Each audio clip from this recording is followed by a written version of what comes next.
गरिमा खन्ना जी। राधे राधे कृष्ण। राधे राधे महाराज जी। महाराज जी, मन को नियंत्रित करना बहुत कठिन है। महाराज जी, आपने अपने मन को कैसे नियंत्रित किया? भगवान के भरोसे और कठोर वैराग्य, दो चीजें हमारे जीवन में रही।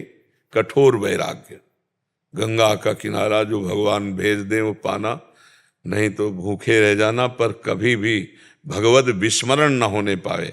हर मिनट, हर सेकेंड, हर ऋतु का कष्ट सहते हुए, गर्मी, बरसात, सर्दी, भूख, प्यास, गाली, मार पीट सब सहते हुए भगवान के मार्ग में लक्ष्य था, मुझे भगवत प्राप्ति करनी है, बस मुझे भगवत प्राप्ति करनी है। तो उससे जब लक्ष्य होता है तो फिर सब कुछ सहा जाता है। और सह गया सो साधु, सह जाए सो साधु। साधु की सबसे बड़ी पहचान सहनशीलता। कितना सह सकता है गर्मी, सर्दी, बरसात, भूख, प्यास, ये सब। और पूरा जीवन, अब आज 55 या 60 के बीच में जो भी हो, बचपन से निकले और 55 में होंगे।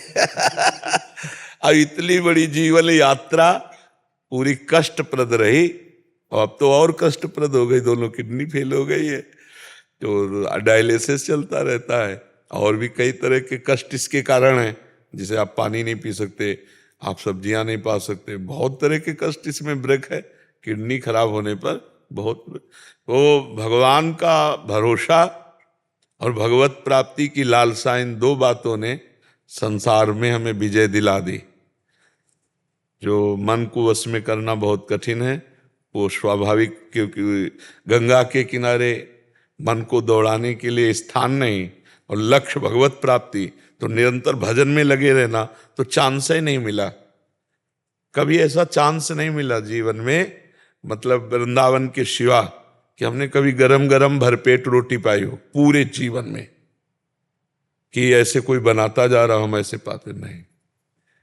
जो प्रारब्धवशात कभी दो परेठा, कभी कुछ ऐसे, कभी कोई गुड़ ही दे दिया, तो ऐसे पार होता रहा है। यहाँ अब सुविधा मिली है। अब चूंकि भगवान अगर सुविधा ना देते तो बड़ी दुर्दशा हो जाती, कहाँ से डायलिसिस होता। तो भगवान कृपा किए तो यहाँ सुविधा मिली पूरे जीवन में अब आकर, क्योंकि अगर अब सुविधा ना मिलती तो बड़ी दुर्दशा हो जाती। इतनी सब व्यवस्था कैसे होती? जहाँ भोजन की सुविधा ली थी वह कैसे होता? तो देनहार कोई और है, देते रहते दिन रैन। उनको लगा कि अब व्यवस्था की जरूरत है, तो भगवान व्यवस्था कर दी है। अरे जी, पूर्व में कोई दोस्त नहीं रहे आपके? गंगा किनारे वाले का दोस्त कौन बनेगा? महादेव बनेंगे, दूसरा कौन बनेगा? भगवान किसी का कोई दोस्त होता है जब कुछ हो पास ना, तब दोस्त होता है ना। हमारे पास भगवान के सिवा कुछ था ही नहीं। एक अचला, कमंडल, छड़ी, इसके सिवा कोई है नहीं, तो दोस्त कौन होगा ना? जब दोस्त नहीं तो दुश्मन का सवाल क्या होता है? दोस्त किसी, सब हमारे भगवान हैं, इतनी मान्यता है। सब में मेरे प्रभु विराजमान, वही कृपा करके दर्शन दे ले आए, वह उसी भाव से मिलते हैं। किसी से अपनापन नहीं, आज तक किसी से अपनापन नहीं। हमारी श्री जी हैं, जो मंत्र दिया वही फोन नंबर है, श्री जी से बात करो। श्री जी हमारी है, लाडली जो हमारी है, दूसरा कोई नहीं। बस अब धीरे धीरे यात्रा अंतिम की तरफ जा रही, तो और प्रसन्नता है कि पूरा जीवन निकल गया, कोई अब अंतिम जा रहे हैं भगवान की तरफ, धीरे धीरे रोज का रोज जा रहा है। अब किडनी डायलिसिस हो रहा है तो कोई दवा तो नहीं है ना, वो तो केवल अंदर की जो पोटेशियम है, क्रिएटिनिन है, इन्हीं को निकलता है। तो वो तो फेल ही है ना। अब वो कितने दिन चलेगी फेल? और अभी जब तक सेवा होगी तब तक चलाते रहेंगे। उन्हीं का खेल है, उन्हीं के बल से चलता है। तो भगवान का आश्रय और लक्ष्य भगवत प्राप्ति, इसने हमारे मन को बांधे रखा, अन्यथा बहुत कठिन था, बहुत कठिन था।